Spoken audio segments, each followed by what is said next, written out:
Hello everyone, welcome to another Gran Turismo 7 Daily Race C race and strategy guide. This week's race takes us to Daytona International Speedway road course, and we're in the Group 3 machinery. We've got 10 laps to get round of this track, tyre wear at ×9, fuel at ×1. Both the medium and the hard tyre compounds are available and both of them are mandatory. BOP is on, it's the high speed BOP, which is not a surprise given the track. Damage is light.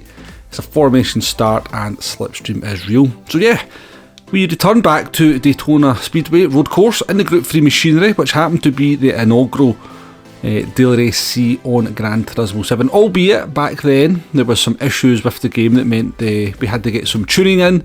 So it's got very much a different flavour. That was very much a fuel race as well back when we did it in the opening days of Gran Turismo 7 Sport Mode. No fuel really involved in this one. So the test car for this track is going to be, or this combination is going to be, the modern day Toyota Supra, not the 1997 model. Now the reason for picking this is that it has got very good top speed. We did a manufacturer's race here back a wee while ago. It absolutely dominated proceedings then. I think there might be a few other cars that will be relatively competitive, but I think you'll see a lot of these this week, that's pretty much for sure. Moving on to the strategy, we start on the medium to hard strategy as always. And the big question you're going to have to ask yourself is whether you're going to pit on lap 5 or 6. Now for the vast majority of people, the answer to this is going to be pretty straightforward. It's going to be lap 5. But you can actually do 6 laps on the medium tyres if you are soft enough on that medium rubber to make sure you've still got enough tread left towards the end of the run, as we shall ably, or hopefully ably, demonstrate here. So we're just going to speed the footage up in a wee second. As you can see, our tyre wear has come through the infield section onto the back straight. Now we are pretty much on the limit of the tread now, down to around about 10%. We're still going to have enough grip just about to get through the chicane here. Now the kind of balancing act here is that, well, with the changes to the tyre wear, which I discussed in the video earlier, you pretty much have maximum grip right up until this point, or just before this point. But the balancing act here is that for this 6th lap, you do kind of just about hit that threshold where you start to lose the grip, and you're going to lose about 5 or 6 tenths on this 6th lap if you have not been careful enough on the tyres. So there is definitely a question as into how much benefit you will gain from doing this additional lap if you have the tyre saving ability to do it. But yeah, 6 laps is going to be the absolute maximum you're going to manage on the medium tyres, in the Supra anyway, as we come in and definitely need to make a pit stop now. Move on to the hard tyres. Quite a lengthy delay between the car going into the pit lane and actually appearing in the pit box. It takes around about 6.8 seconds to get the 4 wheels and tyres changed. And as we exit the pits, you're going to lose, and I thought it'd be a lot more than this to be perfectly honest with you, but it's only around about 18 seconds you're going to lose in the pits. Fuel is no issue whatsoever, but yeah, it feels like you lose a lot more time in the pits because it seems like that animation goes on forever and ever.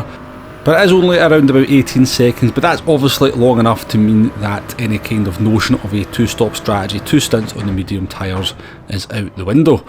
So yeah, onto the hard tyres now. Let's move on towards the end of this run. And yeah, one thing I do want to point out about this track, and I have had severe problems with the bus stop chicane track limits since the game came out. I just cannot work out this last bit. I seem to get half-second penalties, despite the fact I don't cut any of the right lines. I see drivers cutting far more of the chicane than me and not getting penalties. But yeah, these half-second penalties that you pick up at the bus stop chicane, I suspect will be a frustration for more than just me. But I've never ever managed to get on top of the track limits there, so yeah, I'll go elsewhere for your information as into how to negotiate that chicane without getting a half-second penalty, because it is pretty crucial. You serve that half-second penalty on the straight after the bus stop chicane, and it can, you lose a lot of time just for a half-second penalty. And that's not going to be good for your race. Around about 18 minutes is going to be your finishing time for this one. If you're a kind of normal A+ driver like me, the aliens will probably be down in around about the 1740s or something like that by the end of the week. Moving on to the hard and medium strategy, I thought, I did consider trying to just doing 3 laps on the hard tyres and then just babying the medium tyres to the end to see if we could actually somehow get 7 laps out of them. But given what I seen on the first run, I thought that was going to be pretty much impossible. So we pitted at the end of lap 4. We're going to do 6 laps on the medium tyres here on the second stint. I thought it's try to be really gentle with them, see how much tread we can have left towards the end, and see if there's maybe a possibility of getting a 7th lap out of these medium tyres. Now, as I said in the video yesterday, on Sunday, if you're watching this on the Monday, the tyres do pretty much have a finite life now. In the past, in the old tyre wear model, you could have probably pitted at the end of lap 1 on the hard tyres and ran the mediums to the end. Yeah, you'd probably be 2 seconds off the pace towards the end, but the car wouldn't die on you as it does now.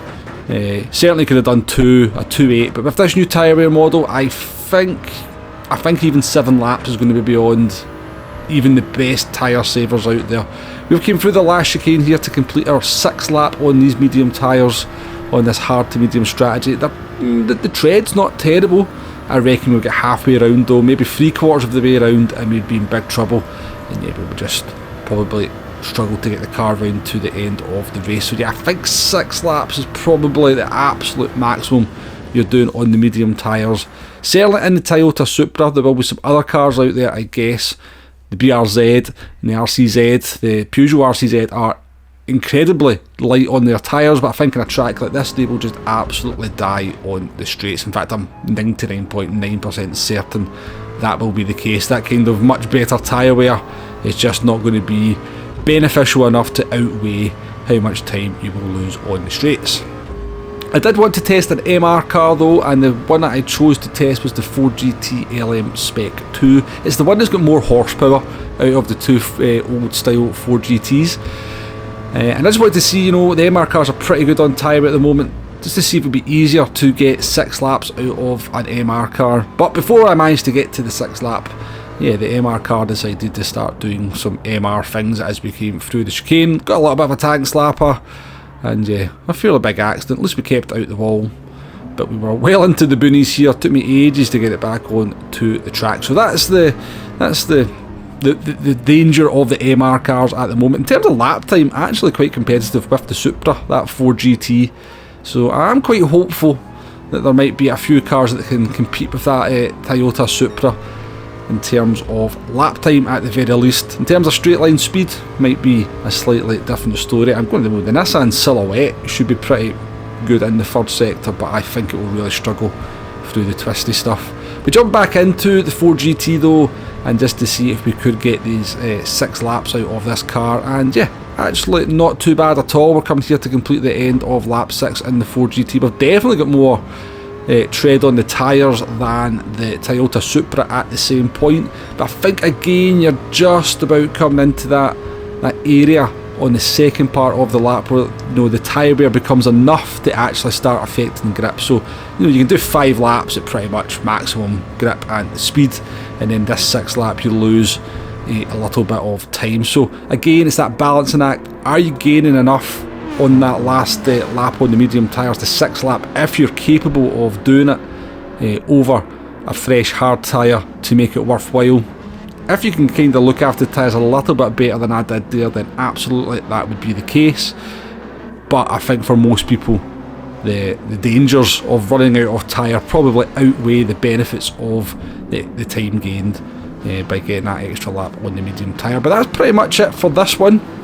In terms of strategy, I think for the vast majority of people, whether you start in the hard tyres or whether you start in the medium tyres, it's a 5-5 split.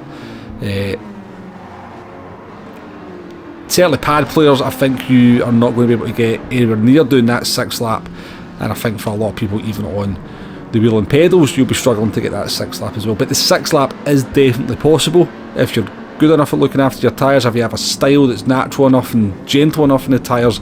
That 6th lap is definitely possible, and if you can look after them slightly better than what I did in the 2 runs, you basically get the benefit of a medium tyre, an extra lap on the medium tyres over the hard tyre pace. The new tyre wear model means that there's no kind of crossover anymore between the tyres. You basically run the softer compound for as many laps as you can before it completely dies, basically until the tread runs out. and then you move on to the harder compound. And that's kind of my issue with this new tyre wear model that I tried to highlight in the video yesterday, is that we don't have this kind of crossover patch between the different tyre compounds. There's no way of kind of running a kind of really long stint on the softer compound and just kind of dealing with the tyre wear towards the end and dealing with the fact you're going to be a little bit off pace.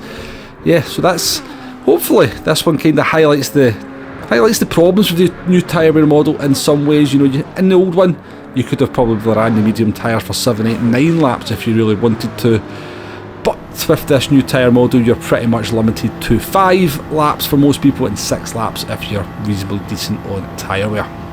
But let's finish the video off with a little bit of a lap guide. Coming into turn number 1, you're looking for the double yellow line on the left hand side of the track. Just before that, as you brake into turn 1, come down through the brakes, trail braking into towards the tyre barrier there, but don't get too close to that tyre barrier. I've actually hit that myself in a rather embarrassing fashion. Come into, I guess, turn, I don't know if this is turn 3 or turn 4, but I use this white line here, the second last white line of the pit exit. Very easy to slightly miss your braking point by a couple of metres and go flying off the track there. One of those corners I would take a little bit more caution just to make sure you don't go flying off the track. I don't know why it's so easy to just miss your braking point by a couple of metres and end up so far off the track, but it's definitely something I have fallen foul of before. I use this little dash here, this little kind of tyre mark in between, you know, this kind of bit of road to the left hand side as my braking reference for this hairpin. It's kind of like a double apex hairpin, this one, so you know, you think you've got the car around the corner and you find you've got to bring the car in a little bit tighter. And then yeah, I've got these 2 tyre marks just in front of me here, and between that and the white line is my braking reference for the last of the hairpins before we come on to the back straight. Getting on the throttle nice and early through here, you will feel the back end try to step out if you're a little bit too heavy footed, so maybe an early upshift third gear might help you there. Coming down the banking now towards the bus stop chicane, and yeah, this is the corner where as you're approaching you're always finding yourself bracing yourself for it, or I certainly do anyway. So much time to be gained here, but so much to be lost as well. Your braking reference is like between the number 2 board and this black box here. If you're in the slipstream, obviously you have to brake a little bit early, and yeah, this one's just all about the track limits and getting the exit speed out of the second part of it as you carry that speed all the way down to the start finish line. But yeah, hopefully the guide has been useful in some way, shape or form for you in terms of the strategy and both the lap guide towards the end. Yeah, it's a fairly simple one. It's a 5-5 split for 90% of the drivers out there. 10% of the drivers can probably manage that 6th lap on the medium tyres. And again, how many of those drivers are then going to be able to kind of have enough tread towards the end of that 6th lap to actually gain the maximum benefit of doing that extra lap on the medium tyre? Well, that's up for you to find out. If you're going to be one of them, then you have an extra lap advantage on the medium tyres. If not, don't take the risk, just pit at the end of lap 5. But yeah, I'll leave it at that. Hopefully the video, as I said, has been useful in some way, shape or form.